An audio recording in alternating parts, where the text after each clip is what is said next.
Let me take you back to 1961, to one of the most remote and unexplored corners of the Earth. The dense, unyielding jungles of New Guinea held secrets that modern civilization could barely comprehend. It was here, amidst the misty rivers and isolated tribal villages, that the unthinkable happened. An heir to one of America's most powerful families vanished into thin air. What happened to Michael Rockefeller, and why does his disappearance remain one of the most debated mysteries of the 20th century? Stick with me, because by the end of this story, you might just find yourself questioning everything. Michael Rockefeller was no ordinary young man.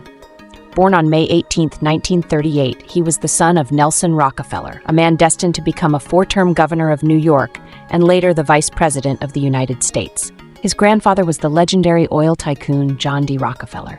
Michael grew up surrounded by unimaginable wealth, power, and privilege. But Michael wasn't your stereotypical rich kid. Sure, he attended all the prestigious schools, Phillips Exeter Academy and later Harvard, where he graduated cum laude with a degree in history and economics.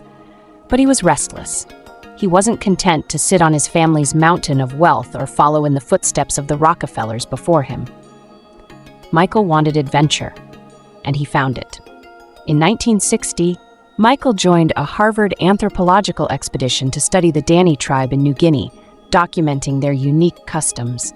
This experience sparked a fascination that would consume him. The Dani tribe was intriguing, but Michael had heard whispers of another group, the Asmat people.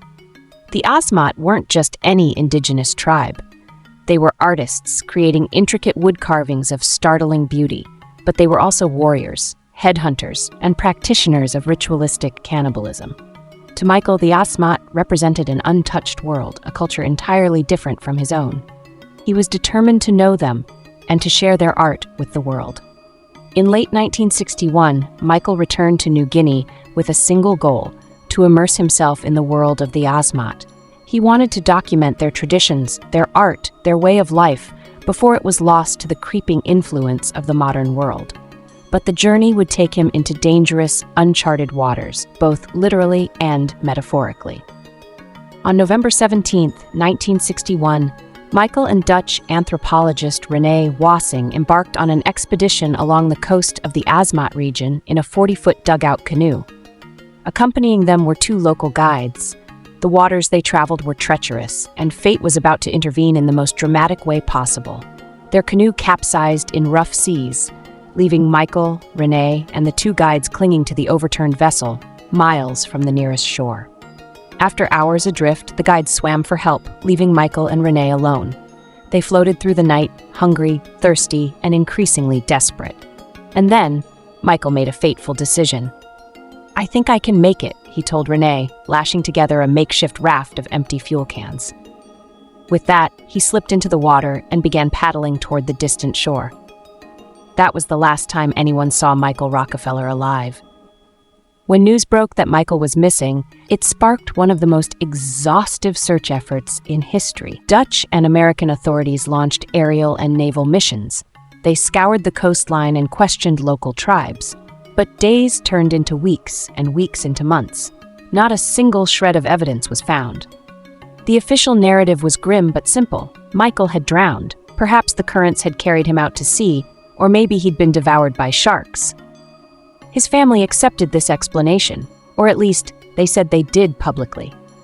But behind the scenes, whispers began to spread. People who knew the Asmat culture couldn't ignore the possibility that Michael had made it to shore and encountered something far more terrifying than the sea.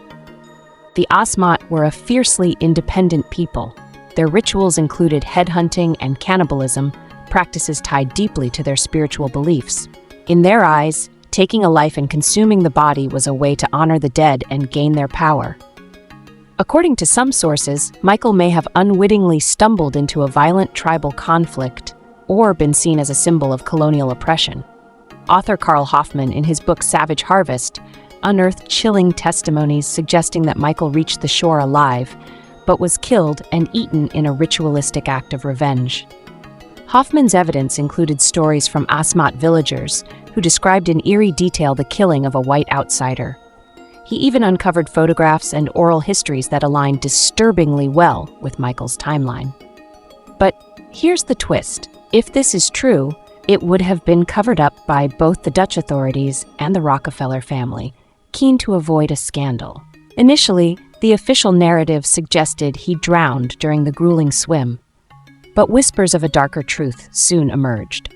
Rumors claimed that Michael reached shore and encountered the Asmat, a local tribe, and according to some accounts, he was killed and consumed in a ritual tied to their deeply spiritual and complex culture.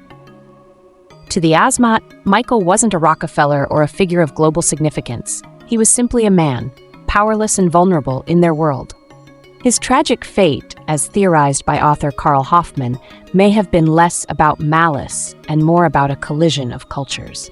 For the Asmat, the act of killing could have symbolized reclaiming power against foreign forces, the church and colonial authorities that sought to strip them of their identity.